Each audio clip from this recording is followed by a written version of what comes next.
watched a video by Professor Taxis. It was published about a year and a half ago, and the question is, does science argue for or against God?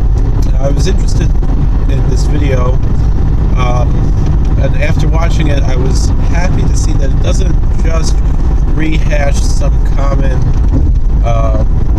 apologetic arguments, even though I love those apologetic arguments. I think they're pretty good, but it's always interesting to hear new ones. This particular video, though, it brings up the improbability of our existence, which is a common apologetic argument, but the way it's presented, I think, is unique.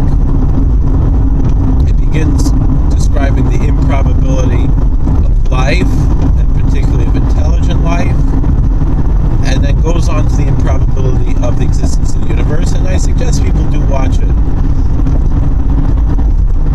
Now, part of the issue of the improbability of intelligent life is brought up by the failure of SETI, of the search for extraterrestrial intelligent life, extraterrestrial intelligence, to come up with any evidence of extraterrestrial civilizations. And it started off that Carl Sagan initially would have us to believe that there are many septillions of planets that support intelligent life, and because he thought there were only two prerequisites for life, it's, basically a star and a planet, basically, and the planet should be in the quote-unquote Goldilocks zone. And then he realized that there are more and more prerequisites. At this point, they'd say there's probably over 50, many that we wouldn't think of. And so even though there are many stars and many planets,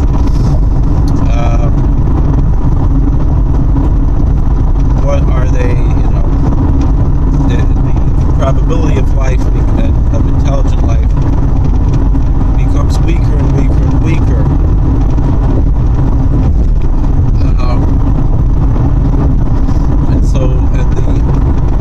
And then he says the very existence of the universe itself, the four basic forces, which are the gravity,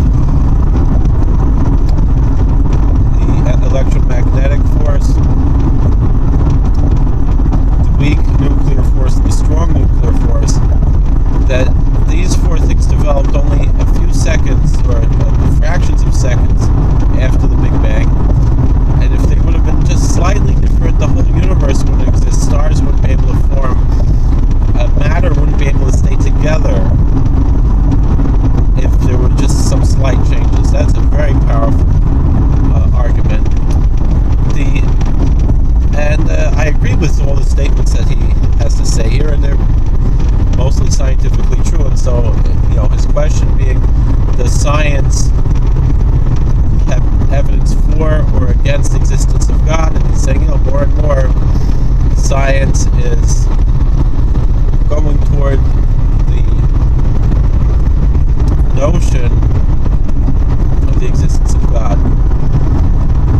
Now, a fascinating thing, though, we can discuss is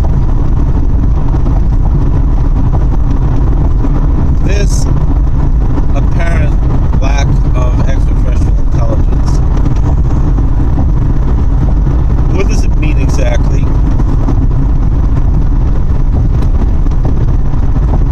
There are many theories to try to explain this,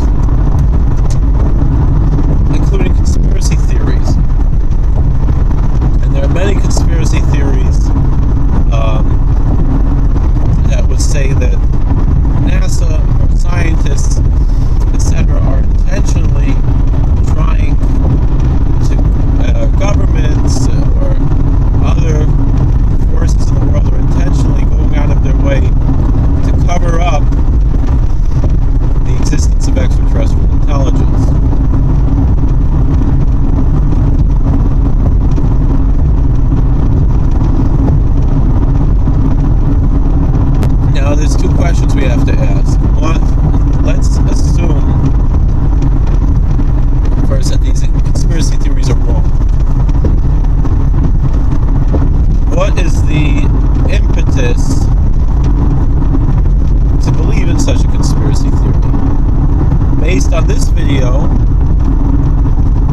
monotheistic God himself or itself,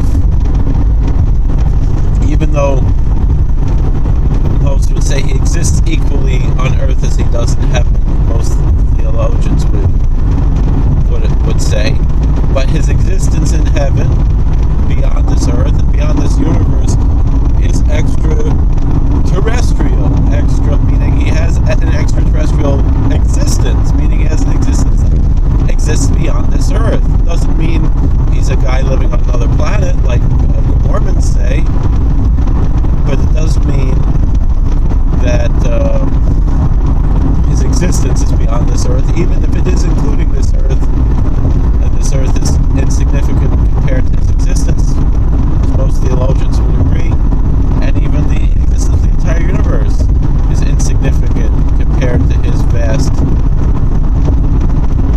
infinite nature.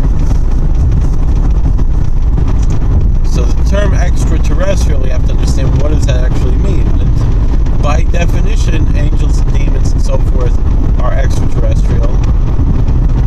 Gods that might exist on other planes are extraterrestrial, that the polytheistic religions believe in or believed in, and there are still some that exist. There are many theories that ancient people extraterrestrial beings in the traditional sense for gods, and worship them when they were not deserving of worship. And again, we could say in monotheistic parlance that such beings might be demons or angels or whatever they might be, that people mistakenly worshipped. Not to say that necessarily they don't exist, whereas others would say no, they don't exist. I mean, there are many theologians who would say that angels and demons don't exist. It's a metaphor for something different.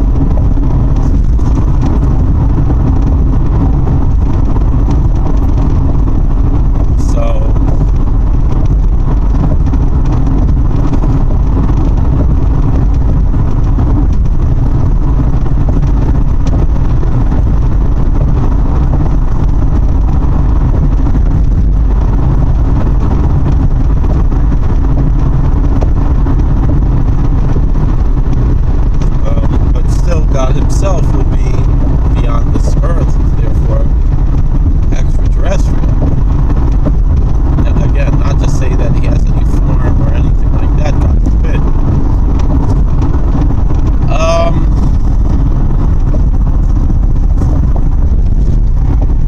His form would indicate limitation.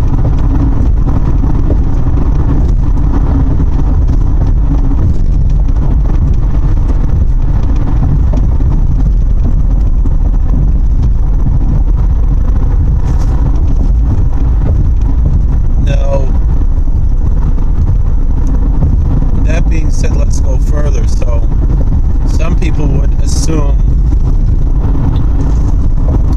that what is commonly referred to in the ufology world as disclosure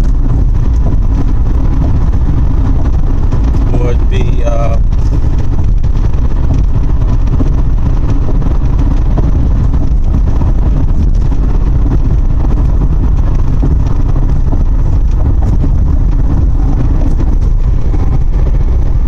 simply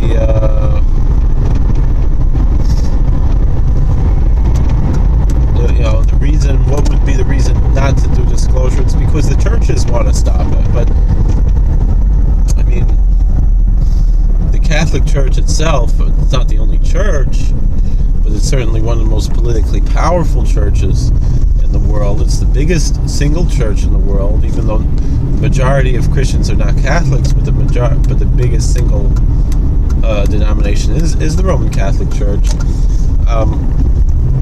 The Vatican has already said that they accept the existence of extraterrestrial life, and they would even be willing to baptize aliens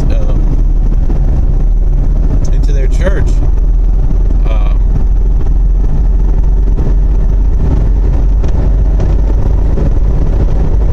So it's not really true. Meaning, like meaning they would be accept the existence of extraterrestrial biological entities coming from other planets, not just angels and demons and things.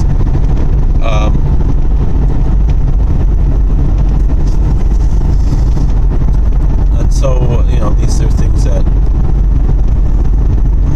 And so, the conspiracy theorists would probably even say that they have total evidence of all of these things being true, but they're being covered up. So what reason is there to cover it up? The interesting thing is, one of the people who today is most interested in disclosure is Dr. Stephen Greer, and he does believe that God exists, and he only came to learn about the existence of God because of his alleged contact with extraterrestrials, and he basically changed his outlook from his atheist upbringing to an understanding of the truth of one God, but also many intelligences that God created. And he draws both mostly on Vedic texts, which we generally would consider to be polytheistic, but do have certain monotheistic roots, but also on Kabbalistic and Jewish texts. He himself is not Jewish, but his wife is Jewish, and he lived in Israel for some time.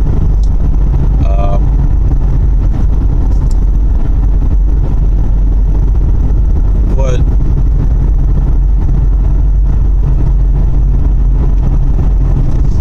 is possible is that certain religious dogmas might disappear due to disclosure, but the whole idea of the existence of God would not. This particular argument that I mentioned before from Prager University seems to indicate that the lack of evidence for extraterrestrial life points to the truth of the existence of God, but the issue with that argument is that finding extraterrestrial life would not disprove the existence of God, because God could create life on other planets just like he created life here. And most likely did. I personally do believe that God created life on other planets, but that's mostly not because of any argument. A lot of people argue, well, it's arrogant for us to think we're the only beings in the world, in the universe, and so forth, but rather because of the traditions that we have. But the interesting thing, though, is that our tradition will pretty much indicate to us that all of those beings on these other planets and so forth, and other dimensions, were created by God for the sole purpose of us, which sounds a lot more arrogant, but that's what our tradition teaches. And that the purpose of the whole universe that God created was for the sake of mankind, because apparently the tradition will say these other beings don't have free will, but human beings do have free will. That's what separates us from other intelligent beings in the universe, including beings that are of higher intelligence. It's most as well as those of lower intelligence, but it's most likely that the higher intelligence, although that's, again, not necessarily a dogmatic statement, and not everyone agrees that, but these beings who might exist on higher intelligence, perhaps their intelligence makes it so obvious, robs them of their free will. Meaning, if they were on such a high level of intelligence, and their awareness of God would be much higher than ours, and that we're intentionally held to be blind from the truth of God's existence in order to maintain our free will, and these other beings have no need to maintain their free will, because they are only created to serve God and to serve us, and we were created to serve God, but albeit to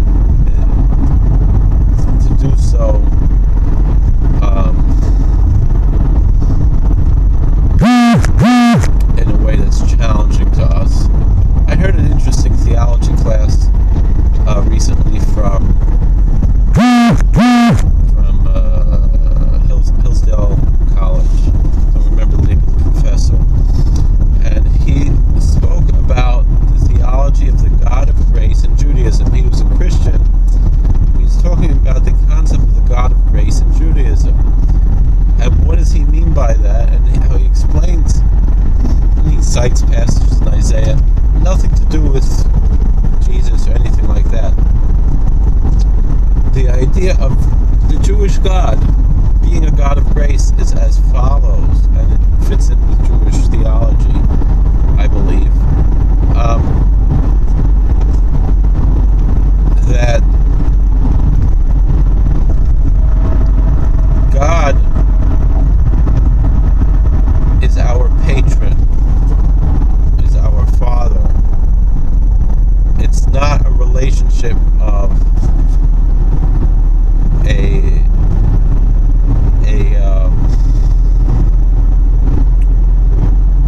employee and an employer. It's not a relationship of you give me something and I give you something. It's a relationship of God gives us everything, and nothing we can do is other than a gift from God. Meaning to the point, this is not exactly how he describes it, but I think this is accurate. I mean to say, one of my patients today wanted to sing some hymns, and he was singing them in a rather erratic way, but the beauty of these hymns is to saying what a privilege it is to be a servant of God. That was a major aspect of one of the hymns he was singing, and that's how we're supposed to view it, meaning, and this is in the Jewish liturgy, and it's in the Bible. If a man is righteous, what does he render to God? We cannot pay God, and all the things that God commands us in the Torah are gifts that he gives to us, not sacrifices that we render to him. Meaning that our life is better by virtue of these commandments. You know, I had a pretty frank conversation with a coworker today, and it pointed to me the wisdom of Torah. Foolishness of our own egos and our own ideas of what's really good. And these are things I knew already, but the way they were expressed was very strong.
Renders to us, because we cannot render anything to God. What could I render to the Lord? All that he has given to me, it says in the Psalms. There's nothing you can give God. And so the relationship in the pagan religions between the pagan gods and the people was a quid pro quo relationship. You know, you give me the sacrifice, I give you rain, I give you this, I give you that, I give you these things that you want. The Abrahamic approach, biblical approach, is a God of grace.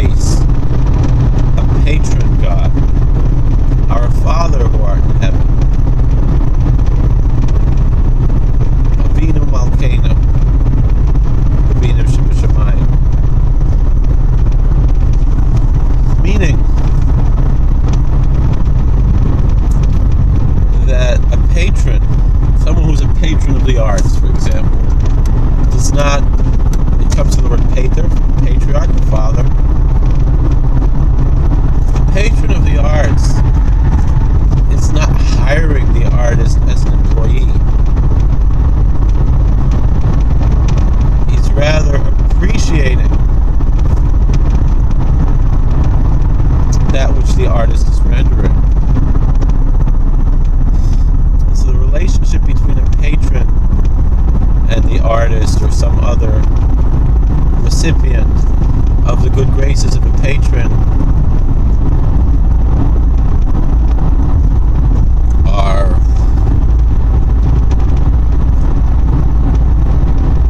not the same dynamic as a employee and employer. And it's more like a father and a son. The patron receives joy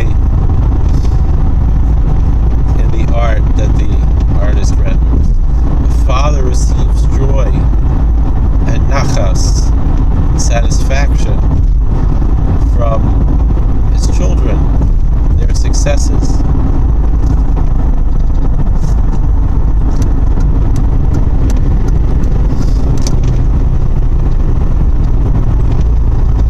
And that's the truth.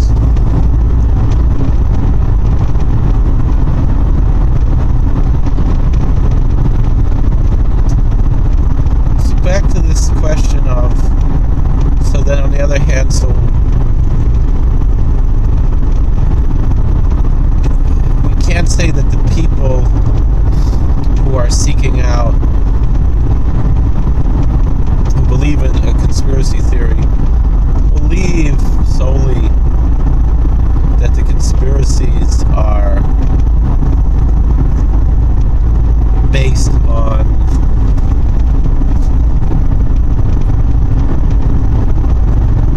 a desire to wipe out religion,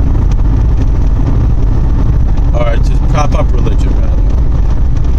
Because it's not true, because ET disclosure would not wipe out belief in God, would not wipe out religion, even though you can make an argument that's an apologetic argument in support of the existence of God by virtue of the absence, or the apparent absence, of extraterrestrial intelligence. If such intelligence were discovered, they would not disprove the truth of God. It's just that the reason why many people do want to believe, there are many people who do want to believe in extraterrestrial intelligence, it's because of their naturalist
alien flying saucers, and Ezekiel misinterpreted it to be angelic. My answer is just the opposite. People today see flying saucers. What they are seeing are more similar to angelic beings than they are to the aliens you see in the movies, the sci-fi movies and stuff.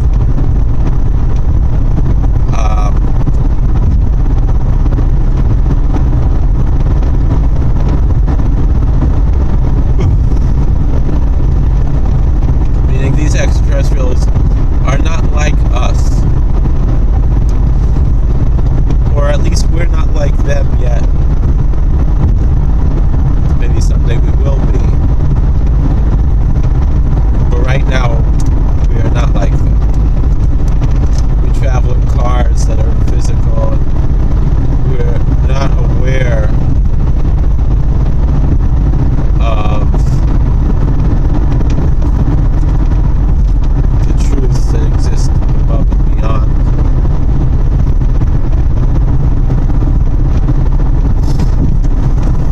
And the truths that we actually are integrated with in our own society, in our own life. We do constantly have interaction with other dimensions and so forth. We are often aware of these things, but we don't know how to fine-tune them well enough for it to be practically used. When we do, the world will be a much different place. Dr. Greer claims that that is the real reason for refusal of disclosure on two ends. One end, that the extraterrestrials don't want disclosure because we are not ready for it. And on the other end, the governments and the powers that be, and particularly the business world, does not want disclosure because they have what to lose out. They'll lose all their power, even though it's going to be better for society as a whole. Alright, so there's a lot to discuss here.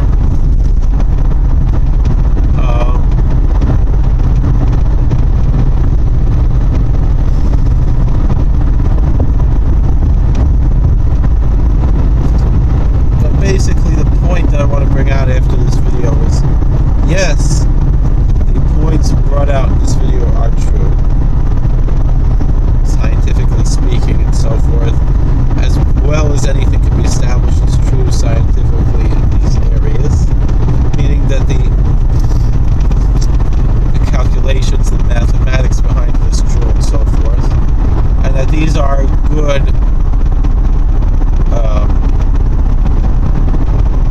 these are indeed very good apologetic arguments for the existence of God. However, if a discovery, most people might assume that discovery of extraterrestrial intelligence will somehow disprove this apologetic argument, and my answer is no, that's not true at all, because the apologetic argument would not be lost. First of all, there are not as many inhabited planets in this frame, in this dimension, that we could imagine, because we haven't come across them yet, and we should have by now, unless, of course, it was just a cover-up.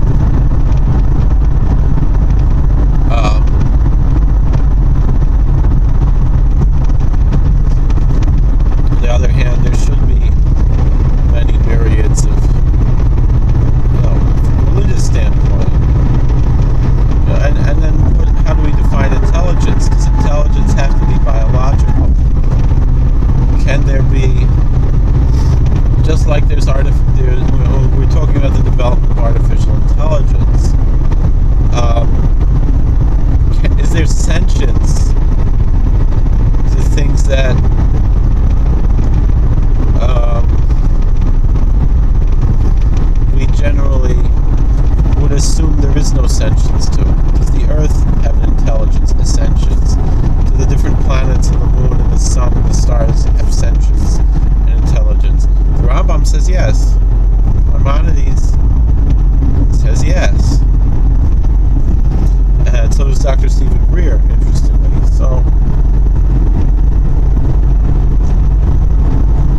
essentially Dr. Greer, he's like, he claims that he can bring people together and summon extraterrestrial craft and extraterrestrials and communicate with them. But he'll say he doesn't want to bring people just to go to the zoo and go see the aliens. He doesn't like the term alien, by the way. He prefers the term extraterrestrial because he feels that we have a certain fraternity with these beings.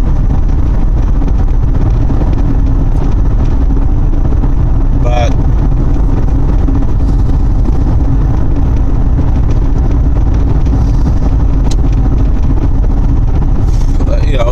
his mission is to recruit ambassadors, goodwill ambassadors that will help bring the Earth to this higher level of consciousness and so forth.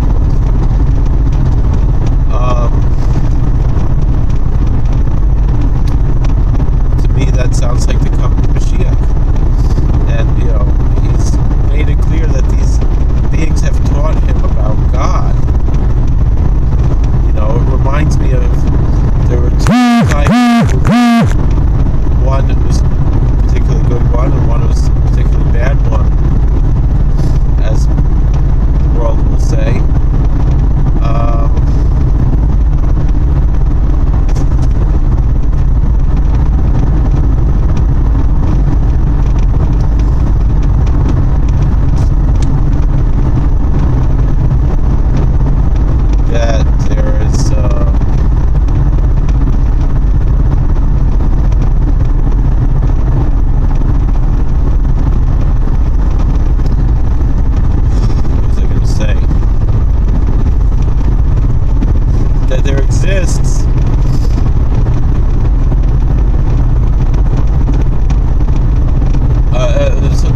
Two different movies that refer to God in science fiction. Two of the 50 sci-fi movies. There were others. Red Planet Mars is an example. Also, I never really made it through that whole movie. Maybe I should watch it. I've heard that it has religious connotations to it. But War of the Worlds, which Forrest J. Ackerman said was the greatest science fiction film ever made. That film, it disappoints me, the religious message of that film, and it's really not true. The ultimate message that film tries to give, it's almost an anti-religious message. I mean, the hope of the priest in the movie, the priest or the pastor in the movie, I'm not quite sure. I assume it's probably Protestant minister, who is approaching the craft of the Martians and saying, if these beings are of a higher intelligence, they must be closer to God. And he walked toward the craft, holding his Bible and his crucifix as a gesture of goodwill to these beings, which is not necessarily the crucifix and the Bible aspect, but it is it's rather consistent with what Dr. Greer teaches, except the pastor in the movie that gets zapped and vaporized and destroyed by the craft, killed. We don't assume that he was transported to some other dimension. By this, we assume that, this is some backwards religious person, and now science teaches us that religion is dead. And so that message is a very negative message, even though the optimism of the pastor is extremely positive.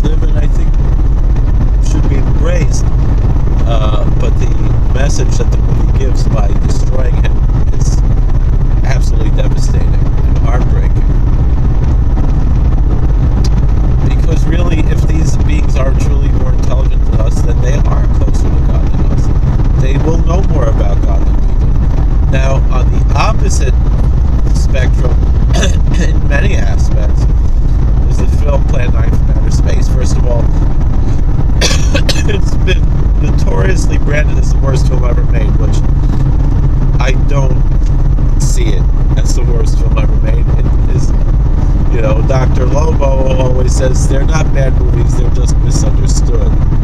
You know, but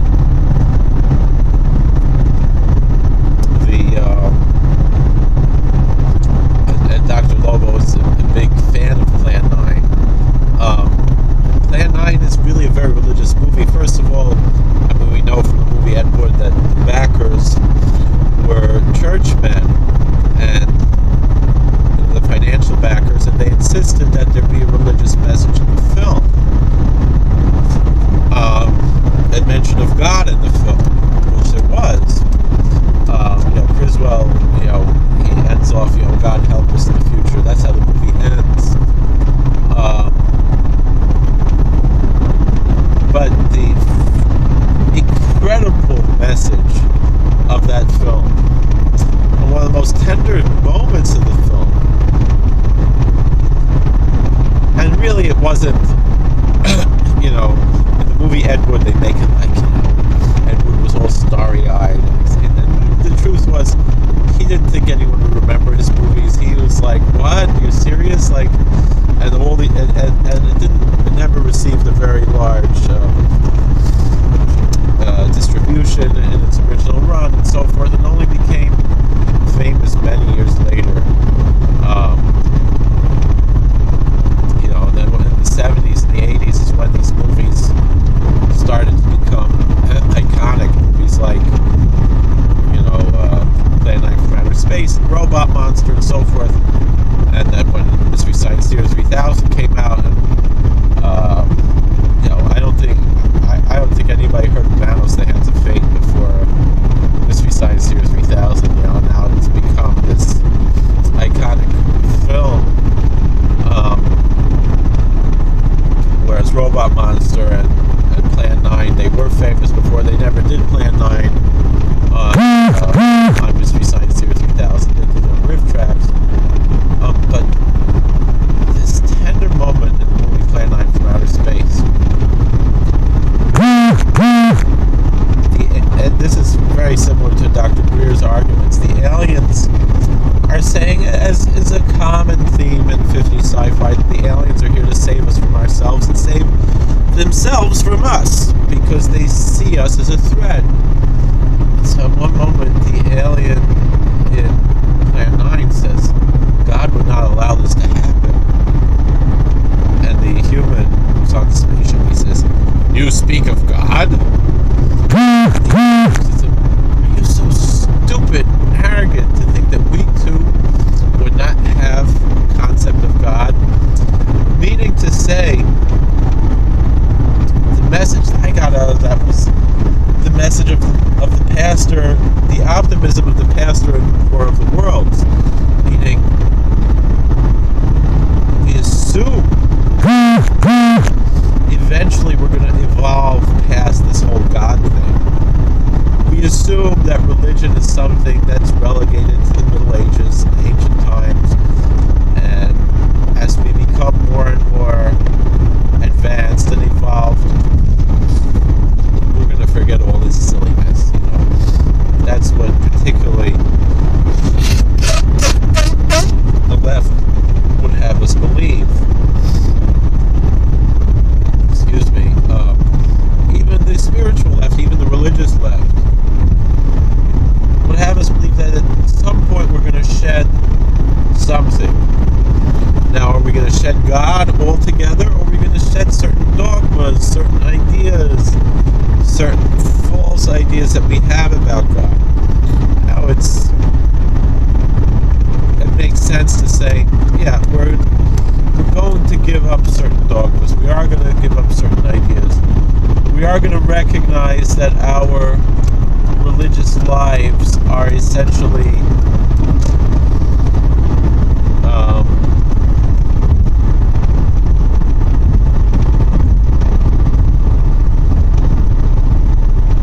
means to a higher end. Not to say that our religions are false necessarily, but that our dogmatic approaches to them perhaps are false. Meaning,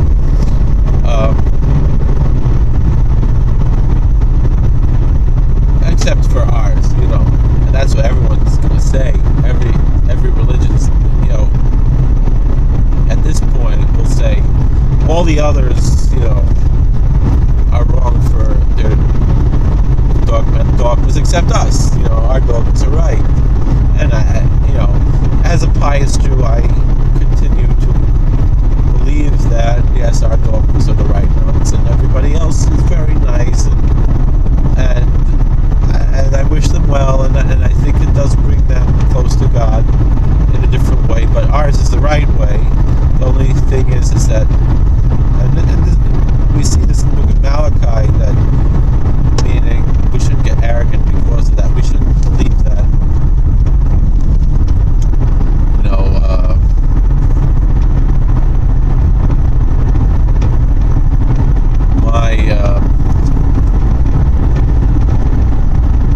eyes going into the promised land and seeing the giants and saying we are like grasshoppers in their eyes, and and so will we, in their eyes, and that we have no significance compared to these much greater beings, and we shouldn't even try to work with them or whatever. We should just run away.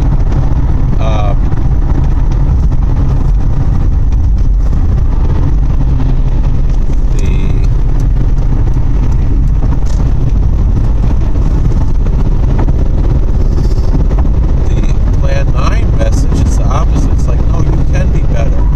You can overcome these things. You can reach a higher level. But you're still stupid, and you gotta learn how stupid you are and how to become smart. And how can you be so stupid to think? I mean, that's the word that again and again in this Plan 9 product is stupid, stupid, stupid. Like, the alien just gets so frustrated to humans. How stupid are you, Meaning, but part of that is